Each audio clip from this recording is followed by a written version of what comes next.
If you are a WhatsApp user, here's how to view someone's status or read someone's messages without the person knowing it. Head over to WhatsApp, then click on the three dot at the top right hand corner of your phone. Go to your setting, then click on privacy.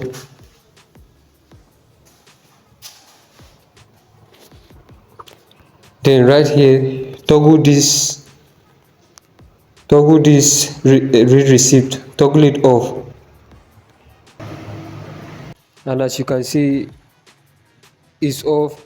So now you can view someone status or read the person messages without the person knowing it. If this video is helpful, don't forget to like my video, subscribe, and turn on the bell notification button so that when I drop new video, you'll be notified that I just dropped new video.